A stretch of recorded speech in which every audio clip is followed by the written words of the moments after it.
Are you Canadian Rambo? Oh, perfect. Okay, awesome. Who are you? I'm Red Prince on YouTube. Oh, excellent. We're notTV on Facebook and YouTube. Oh, yeah? YouTube got locked out because of a doctor that we interviewed that wasn't approved by YouTube. Damn. Do you mind being on the introduction, by the way? Facebook Live right now as well. Oh, perfect. Okay, well, awesome. Well, do you want to give a shout out to your channel at all? Yeah, or? so you guys are now watching notTV. My mic got wet earlier, so it's a little ratty. Yeah, it is. notTV. I've heard that somewhere. We've been broadcasting now for 26 days, all the way from Salmon Arm, BC, out to Ottawa, Chad and I, and then Kyle's out on the street as well.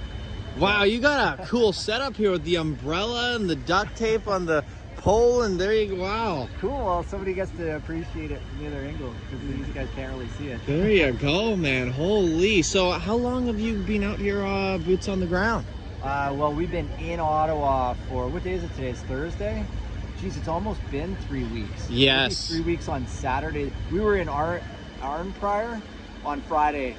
So tomorrow, pretty much 3 weeks now in Ottawa. Wow. Yeah. Oh, man. So what do you think about this whole thing? How do you, like, with the tensions building and everything, how do you feel about that? Is it like dirty tricks or is it justifiable? It's interesting. I try to, keep some of my opinions to myself, but if I'm trying to say the feeling out here and how it is with other people, feels like you said, tricks, right? It feels like there is not a lot of ground for the police to stand on, and I'm wanting to go and actually try to get the best I can comments from the police officers. Right. Because I don't know the exact wordage of the oath they took. Right. But my understanding is that they're breaking their oath. They're not actually upholding the law. There's no illegal crimes being committed here. So what is the kind of consensus with, like, has it changed with them, like, over the course of the 3 weeks? Has it changed? Like, are they more aggressive now, or is it kind of the same as it always has been? Yeah, the only thing I've seen with the police is there's more of them. When I talk to them, at least, they're waving, but some of them won't even make eye contact, and some of them I'll talk to and they just turn their backs to me. So, really? Some will actually acknowledge me and they'll be friendly. The last two officers in their car down here, they said, we watch this intersection, that's all we do, I can't really say much, that's it. And then other guys who I'll ask them a question and they just, nothing, their mouths are closed. The first day we got here, though, they were really friendly. There's one officer in his car and he was just really, jovial and it felt really good. It felt nice to be acknowledged. And then the next day, I don't know if they got a talking to, because all of a sudden it was a completely different attitude from the police. Yeah, because I was here maybe about a week and a half ago, 2 weeks ago, on the second weekend of the protests, and all the police were smiling, waving, everything, and then slowly but surely they started to get more and more poker faced, and then with the chief resigning, it's been a massive change recently. And also, like, I was talking to OPP at one point, and they're not all coordinated, eh? Like the RCMP, OPP, and the Ontario police, their dispatches will talk to each other. Yeah. But in terms of them all working together, they're saying, like, RCMP, most of those guys have desk jobs. They haven't thrown a uniform on at all in their career. Now they got sit in their cars. They're not happy about it. Oh, no. So maybe that's why there's all the long faces, I guess. They're not happy to be out here in the snow and everything, walking their rounds all the time. So that's at least the RCMP. And then with the OPP, the what is this? The Parliamentary Protection Services. They didn't say too much. One guy tried to usher me aside while one of the mainstream media was filming, and he said, they're trying to do some work here, and I said, well, so am I, and then he didn't say another word. I couldn't get an answer out of him for any of the questions I had.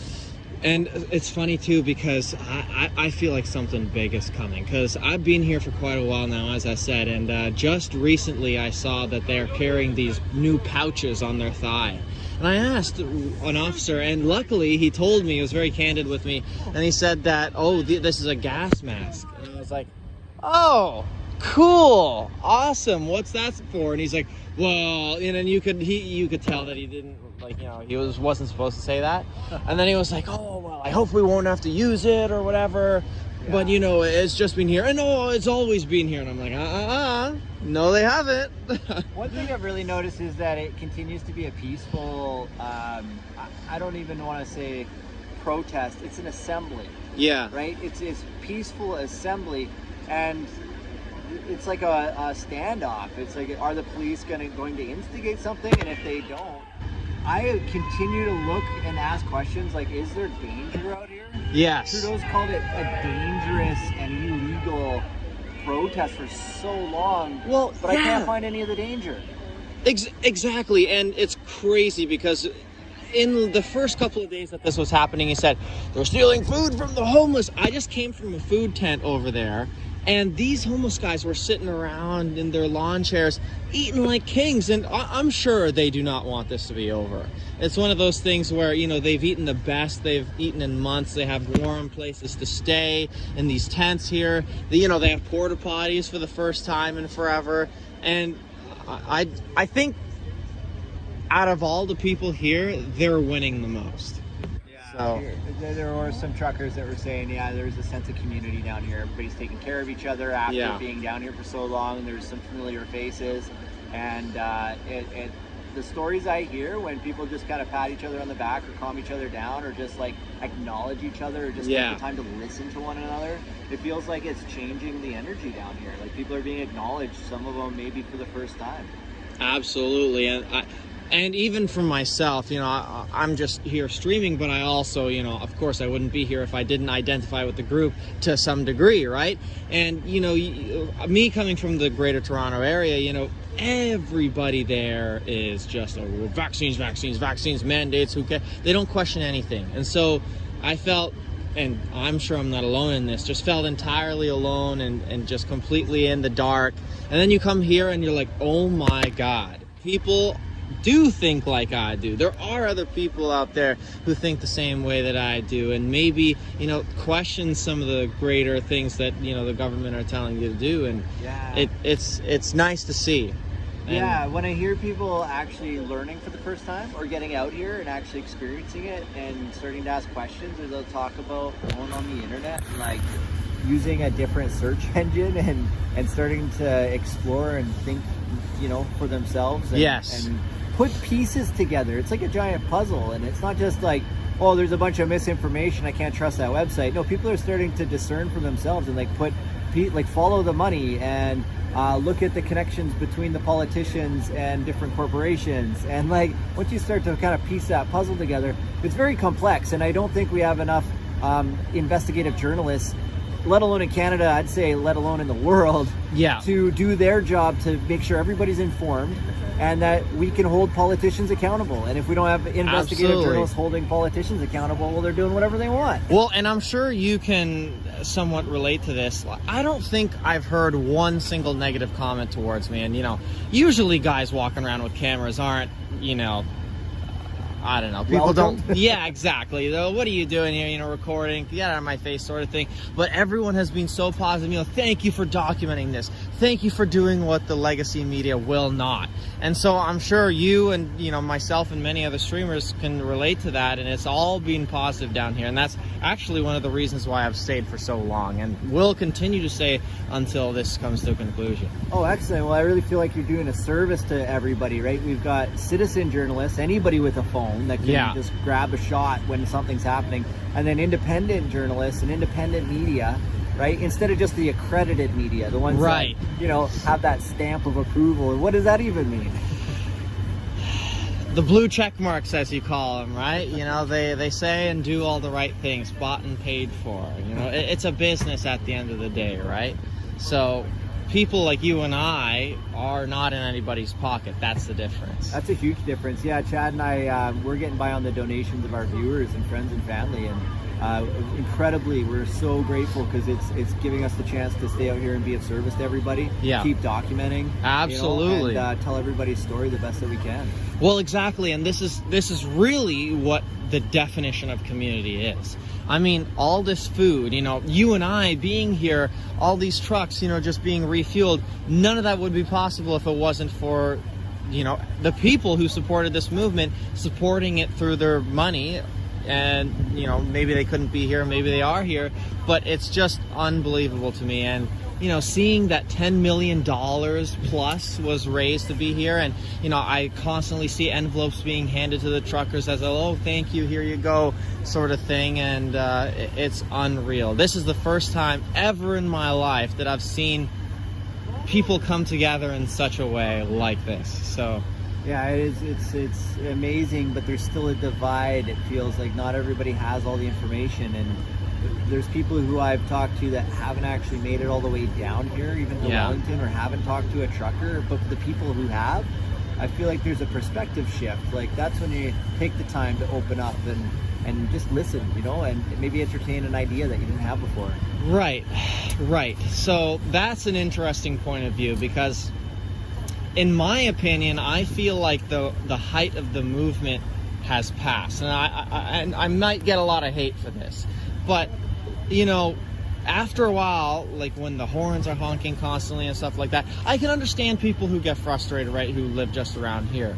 But I think for the people who have come down here for themselves and actually talk to the people, they will, you know, change their mind about that. Yeah. But you know, you do still get the few hecklers out there, oh, I'm terrorist and all this stuff. Yeah. So, you know, I understand with the noise and stuff. You know, there's a few guys getting ticketed now for, you know, playing their music too loud or whatever. And, you know, people in my comments section especially are now like, oh, he should have got more of a fine and all this kind of stuff. So people are starting to get a little more frustrated with that, but yeah. I don't know, maybe that's just what I'm seeing, maybe I'm biased, I don't know. Yeah. But have you been seeing that, or is it, do you think, a snowball effect that's going to continue to grow? Well, that's interesting. I when, you know, in the last week, I was thinking, in time, it's not a zero-sum game. It's like, over time you can get new ideas, and we can share ideas, and then everybody benefits. It's not like I give you an idea and I lose it. It's like we both gain, right? Okay. So in time, as information moves, it's up to each person to choose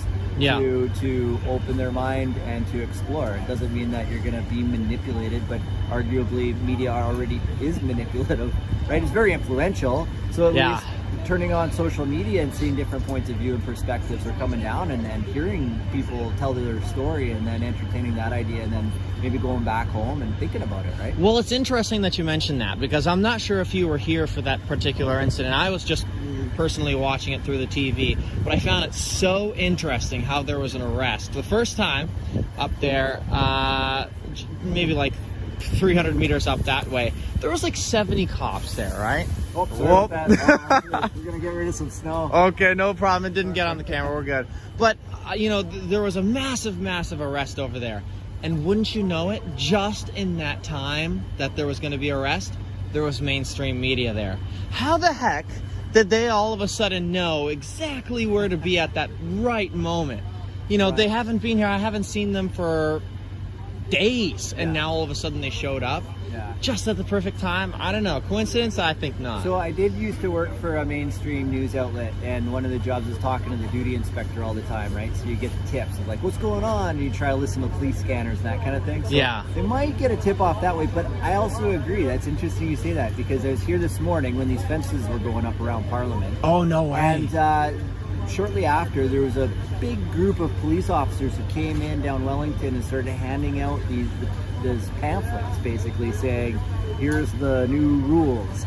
And there was a broadcast camera there in the mix of cops. And I had stopped my stream to grab a coffee, and I was trying to get the live stream going again. By the time I got the live stream going and looked up, the group of police were gone, and the broadcast guy was gone. So they had the best shot of this big swarm of police doing their thing in like seconds, and I was pretty blown away by how it all transpired, and I couldn't even get my live going fast enough to show it. So they're definitely sneaky with that, eh? They're like, boop, in and out. It feels sneaky, it does. Yeah. Or just one-sided, like the PPS, right, gentleman who told me to move aside because there's work being done by one of the broadcasters there, until he, you know, said, no, just because I'm using a phone doesn't make me less of a broadcaster, right? Rather than a big camera, right? Phones have amazing cameras now, so Yeah. I mean, camera's a camera, right? It's about the job and the work that's being exactly. done. You can't discredit an iPhone, right? They're really handy now. So we're in this, I feel like this information,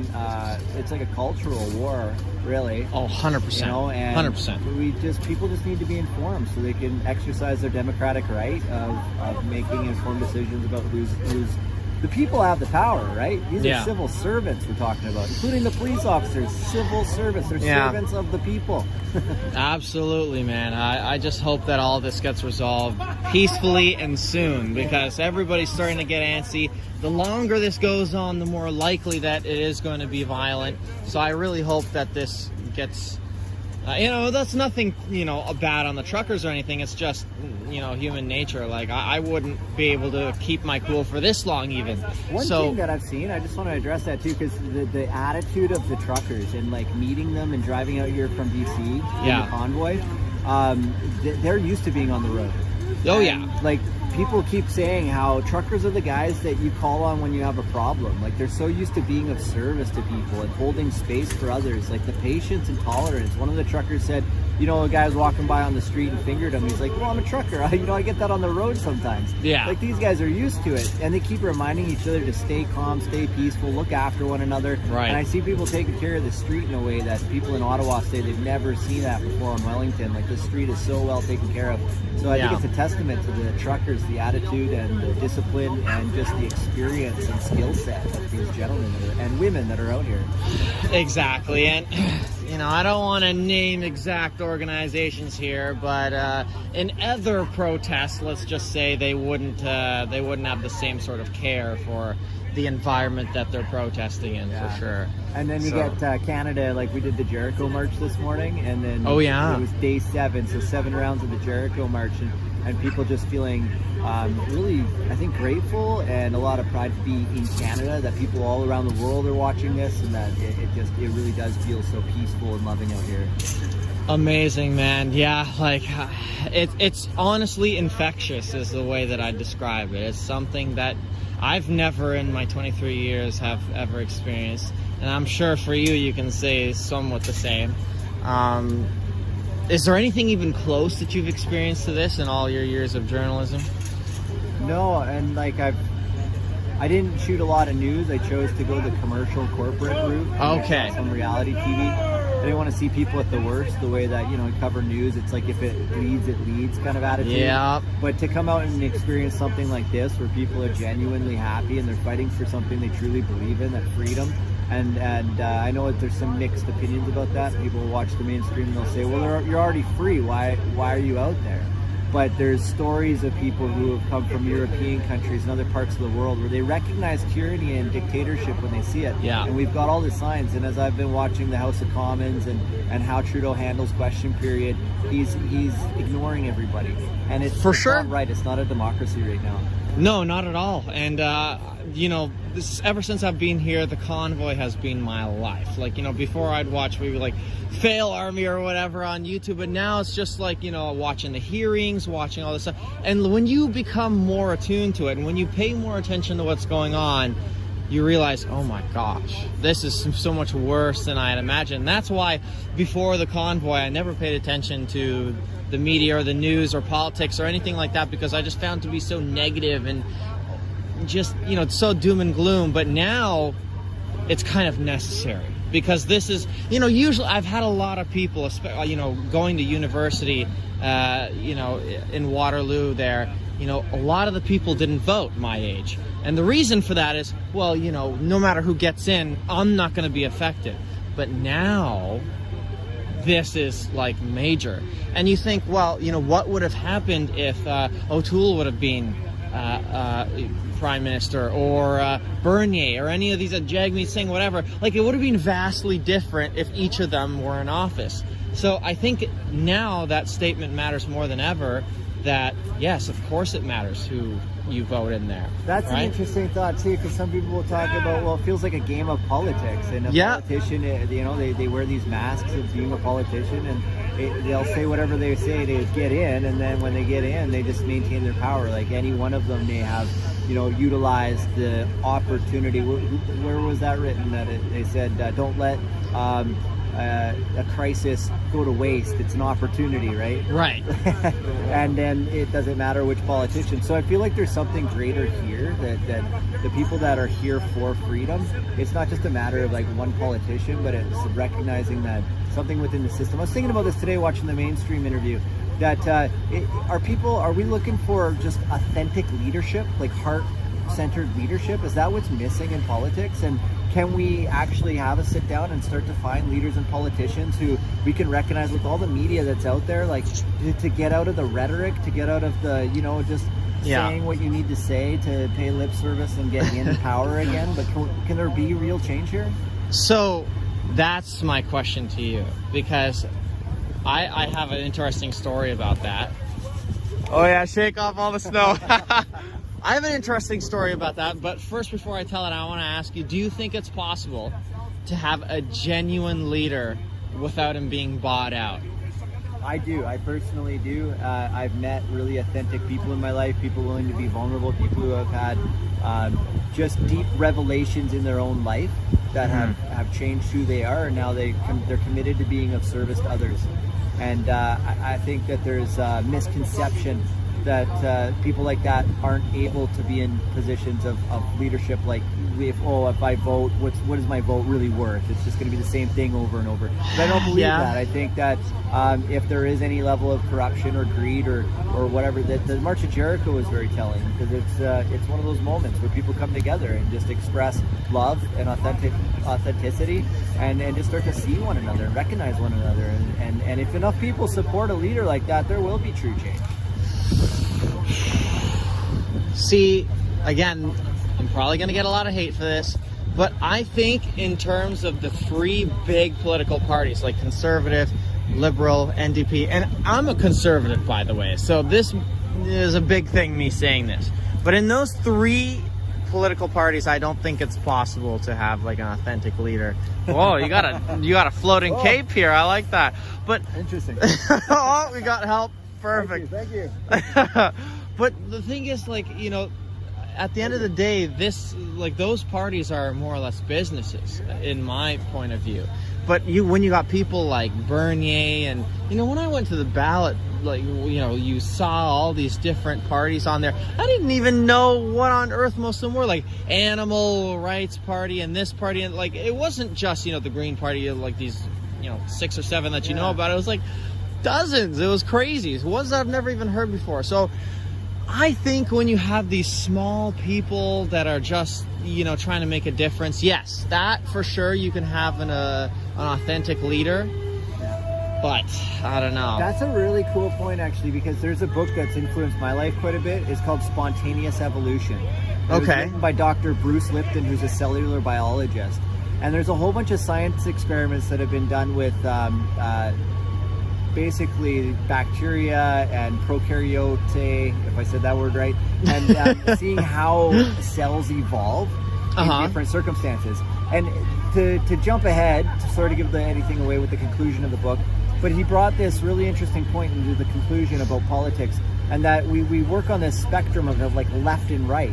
But his query to people to start considering is, maybe we need something that's more like an XY axis, because people are so varied in their viewpoints and opinions, and we're so diverse as people, that maybe just a left and right doesn't cut it. Maybe we need something that's a little bit more open-minded, if you will. So there's a y-axis included in that. Well, that's the thing. I think the whole system needs a huge revamping. I mean, everything's just money-driven. It's not like, I don't know, maybe I'm naive in saying this, but there's got to be some sort of sense of camaraderie and, help. And fellowship, maybe, and brotherly love, even. Yeah, exactly. So I don't know. I think it's all, each of us are just dollar signs, in my opinion. And like, I don't mean that to be negative or anything. That's an economics but it's just, point of view. It really is. It really is. So I think dollar signs are just decimal points. Exactly, and like so.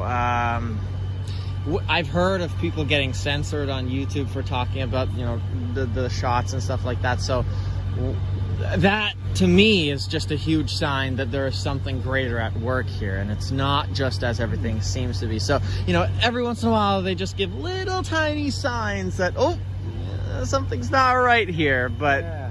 And actually, I feel like that's what makes this really significant in terms of you being here, I'm here, other people that show up here, people watching from around the world, sharing it from around the world, the cultural phenomena of social media, you know, and that taking effect, the viral effect, to like repurpose all the content. And now I'm seeing TikTok videos and Instagram videos. Yes. And it's like amazing what keeps coming out. And to get to a place where, where was I going with that thought?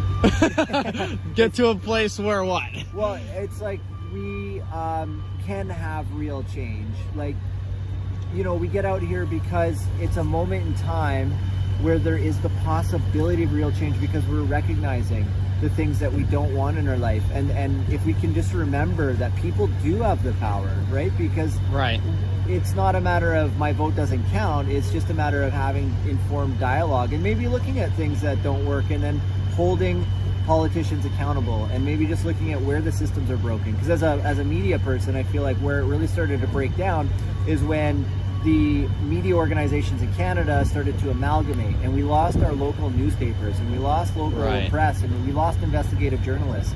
And because we lost that, we no longer have enough information to be informed as a democratic society. We don't have enough information to vote for. Like you just said, there's a whole bunch of people on the ballot, and you didn't even know who they were or what they stood for. Exactly. So that's a testament to the lack of knowledge and the lack of, like, media's not doing its job. They're not getting you informed. There's a problem there. Yep. And it's just sad that you and I are having to come out here with our iPhones and, you know, document this for what it really is. Right. And you know, it's these companies like CBC, CTV, you know, who get massive, I don't know what you call them, bursaries or bonuses, I guess, grants, from the government. Yeah, grants, something like that from the government. And, you know, they're not bailouts out. Yeah, well, if you want to call it that, yeah. But I just don't understand how they, you know, they're here for the right moments, but they're not here for the whole thing. Yeah. I mean, they should have one guy out here who, you know, has like an unlimited data plan, whatever, and he's just out on the street all the time. Yeah. You know, just to see what's up. And I want to share one thought with you before we go, or if you have any other questions. I love to talk about this stuff. Like, this is part of the purpose that I feel called Absolutely, to do. I couldn't agree more. It's, you ever see notTV with Matthew McConaughey? It's an old movie. No. Yeah, tell me about it. notTV, he ends up winning this contest to become this like reality show star. So he ends up having a camera on him 24/7, and it changes his life because he like goes to sleep and there's a camera on him. And, like, his family's watching. notTV? Yeah, it's called notTV. I like Matthew McConaughey, so I've never seen that movie. I'm very surprised about that. There you go. It goes back a few years, but if you check that one out, I was thinking, why don't we, you know, any politician that wants to get into power, one of the criteria would be they've got to be willing to be so transparent and accountable that they're willing to be on camera 24/7. They're a public servant after all. That's true. Changes the game. Not a lot of people would say yes to that. Right? So maybe then the right people will step forward. We'll see. I mean, times are changing. I mean, I never thought that this would be possible. I mean, the docile, nice Canadians would stand up like this. Yeah. I think that's going to be a huge sign to the world that, okay, these guys never get angry. What's going on here? You know, they never come together and protest and, you know, say enough's enough and dig their, you know, heel into the sand. And here we are doing that exact thing. So and that's the thing for me. There's a lot of people in the chat here that are from, you know, Norway, Sweden, you know, Florida, all these different places, and I was just amazed that anyone from those areas would even care what is happening in Canada here. But that just goes to show the magnitude of what's going on here, and it's kind of the butterfly effect, because now we're hearing of convoys in Brazil, Australia, France, all these other places. So times are changing. It's good to finally see, but it's happening slowly but surely. That's amazing. This is such a good conversation tonight. And so people were just, I was looking at the chat here, and they're like, is this guy videoing notTV? Like, yeah. Yes. Give a shout out for who you are again. I didn't even catch your name. Red Prince on YouTube, but I'm Chris. So, I mean, if you want to, if you see me in the street, hey Chris, what's up? That's awesome. Yeah, Thanks, you are? Chris. And I'm Travis with notTV. Travis with notTV. It's funny because I've heard of that before, notTV, but I just not sure where I saw it. Facebook, YouTube, Maybe. We've been around for quite a while, and we keep writing articles and blog posts to reshare the content too, and just try to get people informed about what's going on out here. Awesome. Okay. Well, once I go home, I'll check you guys out, and maybe I'll see myself. There you go. Not.tv is the website, and then all our social links are at the top of the page. So easy to remember. Not.tv. All right, I gotta check that out, man. Travis, it's been a pleasure. Thanks so much, Chris. And I'm sure I'll see you around. Yeah. Stay dry. Stay warm. I'm trying, right? I'm trying. I can do my best, but I don't know if it's gonna work. I mean, like, I got like shoulder pads of snow here, so that's amazing. How's that Osmo holding up? It seems pretty rugged. I don't know. When I read the manual for mine, they were like, "Don't put it in the rain." Oh, really? Yeah, but if it's working, it's working. So it's working so far. Yeah. So I'm hope. Yeah. Put it in rice maybe when we go home. There you go. Yeah. I don't know. It's working so far. So amazing that we live in this day and age with this technology. I know, it's unbelievable. When I turn this thing on, I'm like, oh my gosh, this is like something from WALL-E or something.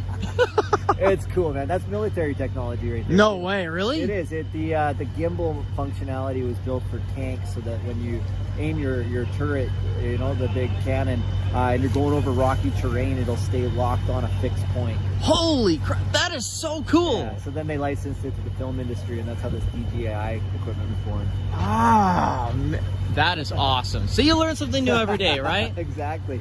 Oh man, okay. Wow, that's awesome. Do you mind if I ask you how many people you have live in the chat right now? Right now, it dropped down a little bit. We were at 399. Whoa. Wow. Okay, that's awesome. We were up to 700 at one point. Really? I keep dipping the camera, so maybe people are like, "Oh my gosh, your camera's all over the place." I didn't know. This is my first time using this boom pole umbrella.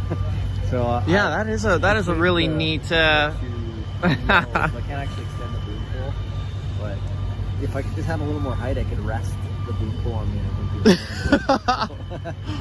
That is awesome, man. I love the DIY aspect of it. It's just little changes. I think maybe a cardboard box with some plastic around it would be better. Oh man, still getting wet. Held together with duct tape and freedom. Tape and freedom. That's right. Freedom of ideas. Absolutely. There you go, man. And that's important too, because some people in other countries have said once you live in a state where you don't get to pick what school you go to, you start to really appreciate a country like Canada, where you do get to pick what school you go to. So let's not lose that. Absolutely, man. Absolutely. Yeah. And yeah, I'm just I'm gonna be out here every day, and I'm just gonna observe and see what's going on here. It's a shock every day. Something new happens all the time. I never knew this fence would come up. It's kind of ridiculous. I don't even know what that's for. Yeah. We can only guess at this point. And well, we'll see how the weekend goes anyways. Maybe people will just be walking downtown on foot. I don't know, maybe. I don't know if the trucks are going to be here in a week, 2 weeks. You know, they might be here until the spring or summer. I've had some people tell me, so I hope it doesn't come to that, but we'll see. Yeah, at the early trip out, the guys that we met early on in our broadcasting, yeah, they were like, it might be June, who knows? And then we were joking today about, I hear the tulips are nice in Ottawa. Oh man, I don't know. I hope it doesn't last. Oh, I don't know. It could be fun. So what am I gonna say? I hope not. But right, this is once in a lifetime right here. Exactly. I'm glad to be a part of it. It feels like something I've never done before, and it's also like, instantly, I already know now it's going to be something I remember for the rest of my life. Yeah. So, are you making lots of connections, meeting new friends? Oh, 100%, man. Everyone, you can't go 5 steps without someone giving you a high five. And what's your name? You know, what's your story, sort of thing. Why are you here? Yeah. So, right on. It sounds like a helicopter's coming in. Yeah, I don't know, spy drones or whatever. Well, we'll do some more wandering, and if you catch anything good, we'll tag you on your YouTube channel. Absolutely, man. I appreciate that. Travis from notTV, right? Yeah, and Chris from Red Prince. That's right. Red Prince. That's on right. YouTube? On YouTube, Oh, yeah. excellent. Okay. All right, man. I appreciate your time. It's been real. I mean, yeah, it's not every day that you get to stop and talk like this. And Yeah, totally. from notTV especially, because I've seen you around for sure. So There it is. appreciate that. Yeah. Oh, again on the microphone. That thing's getting a little. Yeah, it's actually working out really well because this is my favorite microphone to use. This is a reporter's mic. It's a Sennheiser MD46. Oh yeah. And it's a cardioid. I think they call it a super cardioid. Oh God. It's very It rugged. is But, very furry. The dead kitten, as it's called, keeps the microphone dry. Well, that's perfect. Yeah. Oh. Okay. I have one of those at home, but I just didn't think to bring it out. So I hope it works for you now that it's all snowy and wet. Yeah, people appreciated the conversation too, so thanks for Oh, wow, awesome. Well, thanks, Travis. Appreciate it. And yeah, again, I'll probably see you around. Absolutely. I know I will. Yeah, and yeah, you can find me online too. So, whoa, geez, there we go. Oh. I don't want to get just we gotta keep that being off the umbrella. Oh, man. But yeah, reach out anytime. Absolutely, man. Cheers. All right. Cheers. Stay safe, eh? You too. All right. Oopsie.